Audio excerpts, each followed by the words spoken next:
বড় ঠাম্মি দেখো তো এটা কেমন হয়েছে। এটা আমি জেজুর জন্য বানিয়েছি। ও মা, কি সুন্দর দেখতে। জেজু খুব খুশি হবে আর বলবে আমার এই মিষ্টি বিবি যে এত সুন্দর কার্ড বানাতে পারে, আমি তো জানতাম না। খুব খুশি হবে। দেখি দেখি, বাহ খুব সুন্দর হয়েছে।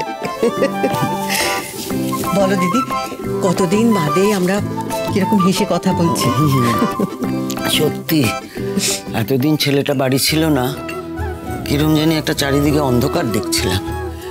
বাড়ি আসবে তারপরে সত্যি।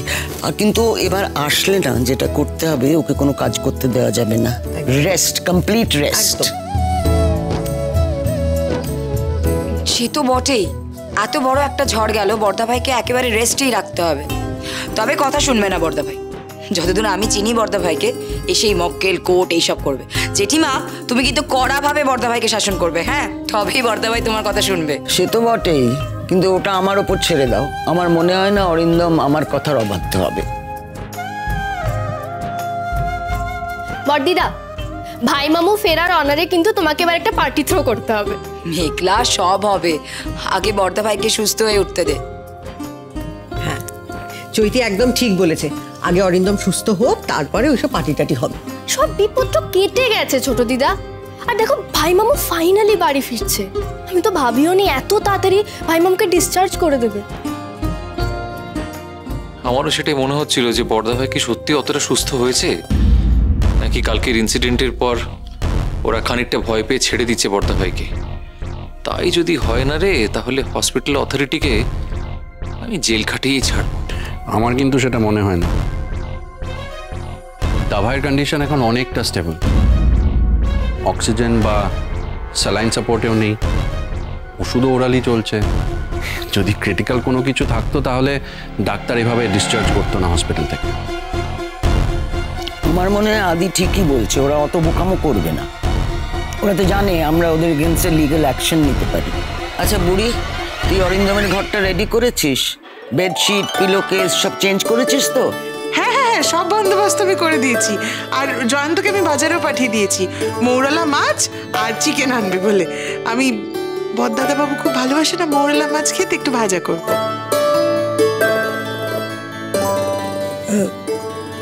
দই এনেছে? হ্যাঁ, দই আনতে বলেছি তো, দই দিয়ে তো দই চিকেন করব। আরে চিকেনের জন্য নয়, বরণ ডালায় লাগবে। ঠিক আছে, তোর ছেলেকে বলিস গাওয়া ঘি একটু নিয়ে আসতে। হ্যাঁ, আর চন্দনটা বাটতে হবে। আর আর কি করতে হবে বেশ দেখলাম, ও হ্যাঁ, সলতেটা পাকাতে হবে। কাকে বরণ করবে ছোট দিদা? ও মা, সে কি কাকে বরণ করতে হবে মানে? অরিন্দমকে। এত বড় একটা বিপদ থেকে উদ্ধার হলো, বরণ করবো না? কেন করবে না? নিশ্চয়ই করবে। কিন্তু আমার কি মনে হচ্ছে জানো, তুমি কোনো সিরিয়াল দেখে, সেটা সিকোয়েন্স দেখে একটু বেশি ইনফ্লুয়েন্স হয়ে গেছো।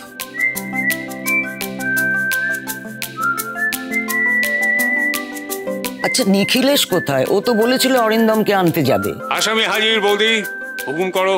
তুমি যাবে না হাসপাতালে অরিন্দমকে আনতে? হ্যাঁ নিশ্চয়ই যাবো, আর আমি তো একবার তৈরি হয়ে এসেছি।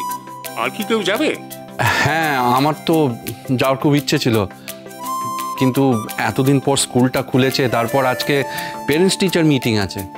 I can't avoid that. তোমরা হয়ে এসো। হ্যাঁ হ্যাঁ ঠিক আছে, তোকে অফ নিতে হবে না, আমি তো যাচ্ছি বাবার সঙ্গে। ও মা মেসে ভাই, তোরা যাবি আর আমি যাব না? আমি তো একদম রেডি হয়ে এলাম। আর আমি বাদ। বাহ, এই দেখ, বিশ্বাস কর, আমরা না দল বেঁধে সিনেমা দেখতে যাচ্ছি না। বর্দা ভাই তো বাড়িতেই ফিরছে, তুই বর্দা ভাইকে ভালো করে ওয়েলকাম করার ব্যবস্থা কর। জেজু এলে জেজুকে এই কার্ডটা দেব। নিশ্চয়ই দেবে। আর ওই যে চকলেটটা, সেটা হ্যাঁ নিয়ে আসছি, দাঁড়াও।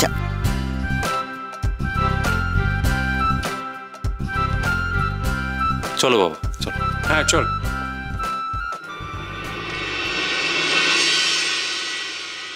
নিশ্চিন্ত থাকুন, সামনের মাসে 12 তারিখে দেখি হিয়ারিং হবে না। পাকলেশবাবুর নাম্বার আছে আপনার কাছে? আচ্ছা ঠিক আছে, আমি বলছি আপনাকে কল করে নিতে।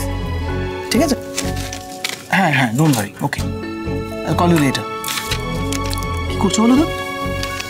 ও ওষুধগুলো সব গুছিয়ে নিচ্ছি। তোমার তো দরকার নেই, সিস্টার আছেন তো, তুমি রাখো। পারবে না? দেখুন না আমি পারি কি পারি না।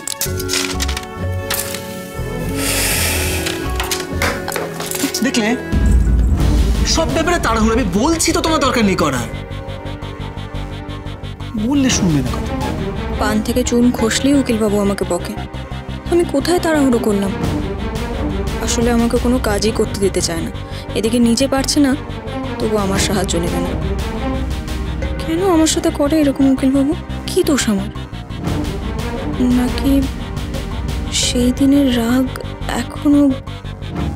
এখনো কিছু পড়েনি? কি হয়েছে দাদা ভাই? কেমন আছিস?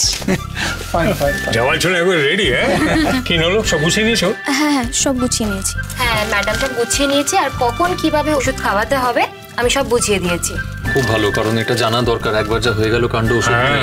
আমার মনে হয় সেটা দরকার হবে না, মানে ডিসচার্জ সার্টিফিকেটে তো সব লেখাই থাকবে, আমরা পরে নয় মিলিয়ে নেবো। এক্স্যাক্টলি, ডিটেলসে সব লেখা থাকবে, আপনারা দেখলেই বুঝতে পারবেন। তো আর স্যার আপনাকে কিন্তু ফুল বেড রেস্টে থাকতে হবে। হ্যাঁ অবশ্যই।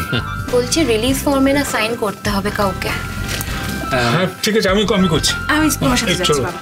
আয় তোরা গুছিয়ে নিস। তোমরা যাও, আমি নিয়ে যাচ্ছি। হ্যাঁ আয় বর্দা ভাই। আরে দেখি দেখি, একটু সাবধান রে, একটু টাইম লাগবে। ডাক্তারবাবু বলেছে এটা ব্যবহার করতে কয়েকদিন। আপনি এভাবে উঠছেন কেন? অ্যাকশন দাও, অ্যাকশন দাও। সেটেল তো দে আমাকে।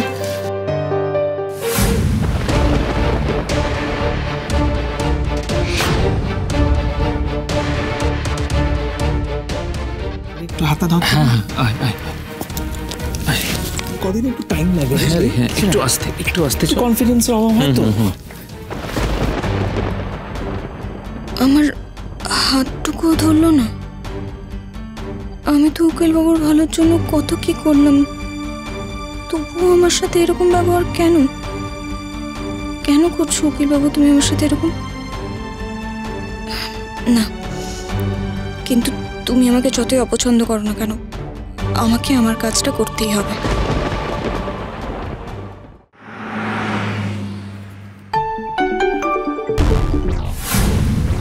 না রোহিণী, তুমি যতই প্রেশার ক্রিয়েট করো না কেন, আমি তোমার সাথে দেখা করব না।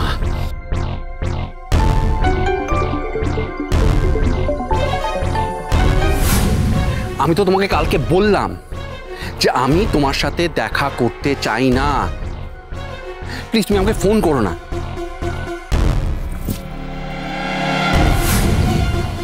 কি হলো, তুমি এখানে কি করছো?